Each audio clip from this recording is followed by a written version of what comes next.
the cycle of Joe Rogan and Elon reached one of its, I think we're going to have this happen more often, but one of their meetings where he got onto the Joe Rogan podcast, and Joe got on his knees and probably gave the biggest glaze session a grown man could ever give another grown man. It was very disgusting.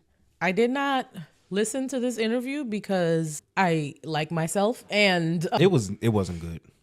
I read up about it a little bit. The thing that I was most interested about was Elon explaining the Nazi salute. So they did talk about that, yeah, right? They did. So he said that he did not see a backlash. And then he said that him saying not see, he acknowledged the fact that it also sounds like Nazi, and that's not what he meant, but he genuinely, intentionally did not mean for that to happen. And then Joe, in the glazing session that it was, he was like, yeah, you could tell that like it was like excitement. Like I've seen people do gestures like that in just like moments of passion. No way. They don't hit their chest and then extend their arm out forward. Yeah.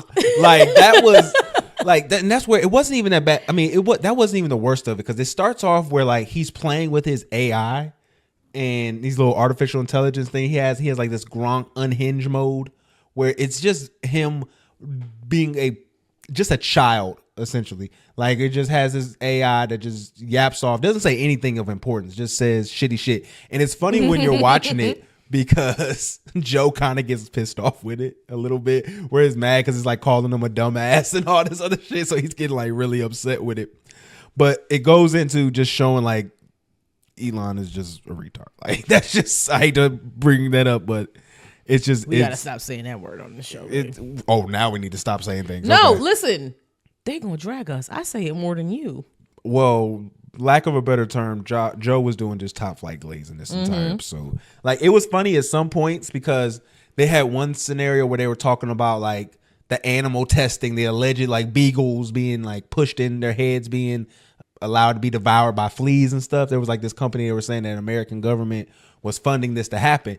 Everyone's since denied this. Ever since these claims came out, they've never been able to show who from America put money into this. And from all intents and purposes, it's just information or a group of people who are doing it outside of, just normal parameters. But they still keep pushing this narrative.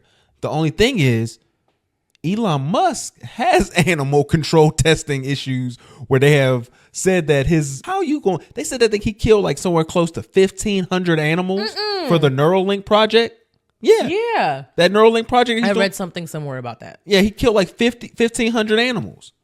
And I believe there hasn't even had to been a successful person to survive long term. I think the person they last put the Neuralink in. So again, like you're doing all this for absolutely nothing.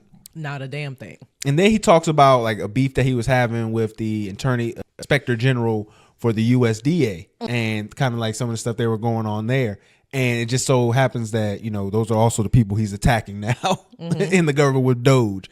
So again, he was never once putting Elon to the fire on anything. Like even once where they talked about the founding of Tesla, he's like, yo, I've been with Tesla here the whole time. They didn't have any rockets or anything before without me or anything like that.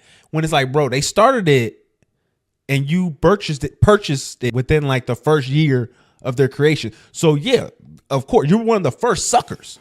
Like, what do you mean? Like when you're doing the investor meetings, like those are just the suckers you're trying to get in. And you was one of the first suckers to jump in. And if that was the case, if you was a founder of it, then why did y'all go to court to put you on to be a founder? People who are founders don't have to go to court when it's obvious they are founders. Yeah. So you have like proof. Like, I mean, the people would just all generally agree and sign off to that. Yeah. That you were a founder here and now. But in his situation, that's just not the case.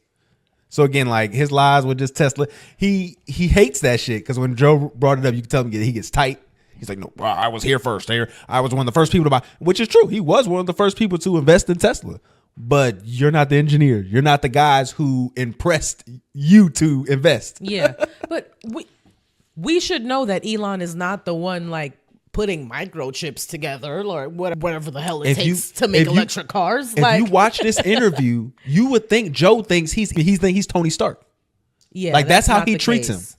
He treats him like he's Tony Stark, like he's the person in there actually doing the engineering, who's doing the calc. No, he's not.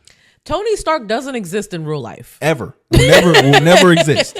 The guy who has the brain to do that stuff never gets seen. We never know his name until like he dies. And then we realize that, oh, it was this guy doing all the things. And then like just the other stuff that they was just lying about. Wait, did he talk about his baby mamas at all? Oh no. They ain't doing that. Or the children's? He didn't talk about any children of the baby mama Man, drama? I didn't finish it because I watched like half of it. Disingenuous. I watched half of it, but the other half, it just got too much of glazing and them just like spewing their nonsense. Like some of the stuff they kept saying like was weaponized empathy. He said that the Joe and them was saying that the left has weaponized empathy in a way that is making you feel sorry for the people. Or like it's really sick shit that they're doing. Like they're trying to say like being mindful of people who may be at a disadvantage to you is being weaponized against How them. are y'all trying to make empathy a bad thing? Empathy in no like measure is ever negative. But they're trying to say it's at the detriment of their growth. And Of course, empathy would be at the detriment of your growth if you're doing if you're a super villain. Like, and then they kept saying like Elon saved us from the woke virus. what is that? And that's the whole idea. Because again, woke is just people's the term that they use to kind of discredit leftists and people on the Democratic side. Do you remember when woke became a thing? Like in its genuine, like first became a thing. We haven't actually used woke. It just meant to be empathetic. That's literally what it means in the large grand scheme of things. Yeah, to keep your eyes open to learn. Yeah. I thought one of the stupidest things, and we can touch on this and one more other thing. One of the stupidest thing Joe said, right? Joe was like, Elon buying Twitter and Trump getting shot were the two most important things to happen because it led to Trump winning the presidency.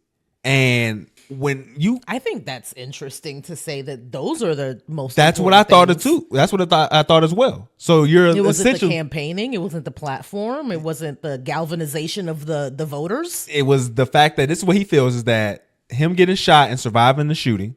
Propaganda. And the propaganda being able to be pushed on Elon's platform. Propaganda plus propaganda was the thing that saved the world from the woke virus. Like if they were to allow Biden or Kamala Harris to win. If you think wokeness is a virus, then the medicine to that virus would be propaganda, no? I mean, because I feel like propaganda is the on the complete opposite side of quote unquote wokeness. I don't want to keep saying that word. Well, that's what they use it as. So we got to discuss it in their terms. Yeah.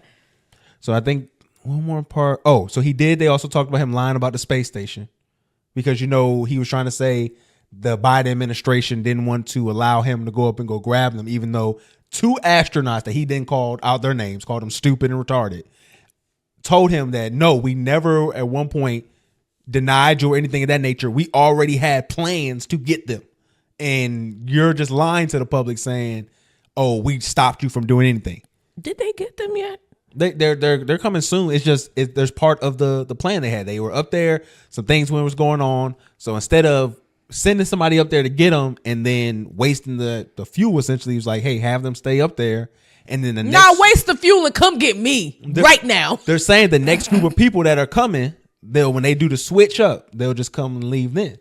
Waste the fuel and come pick me up. That's why you're not an astronaut, my nigga. Like that's nobody's gonna put your little frail body in space. Even when I used to be at home with my mama, I used to get in a fight. Daddy, come pick me up right now. I don't care if you're at work.